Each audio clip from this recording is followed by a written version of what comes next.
19 દિવસથી એક વ્યક્તિએ અન્નનો દાણો પણ નથી ખાધો. તેમનું વજન 8.5 કિલો ઘટી ગયું છે. તેમનું બ્લડ પ્રેશર ઘટી રહ્યું છે. તેમનું સુગર લેવલ ઘટી રહ્યું છે. તેમનું શરીર નબળું પડી રહ્યું છે, પણ તેમનો સંકલ્પ નહીં. આ વ્યક્તિ છે સોનમ વાંગચુક, જેમના પર 3 ઇડિયટનો રેન્ચો વાળો કિરદાર આધારિત છે. અને આજે થઈ રહ્યું છે તે જગ્યા સંસદથી માત્ર થોડી દૂર જંતર મંતર દિલ્હીમાં થઈ રહ્યું છે. હવે સવાલ એ છે કે આ ભૂખ હડતાલ અને ઉપવાસ કોના માટે? તો આ કોઈ એક વ્યક્તિ માટે નથી. આ 22 લાખથી વધારે વિદ્યાર્થીઓ માટે છે.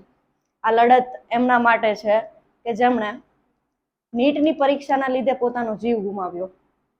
તેમની માંગ એ છે કે પરીક્ષા પ્રણાલીમાં સુધારા કરવામાં આવે અને દેશના શિક્ષણ તંત્રમાં સુધારા કરવામાં આવે.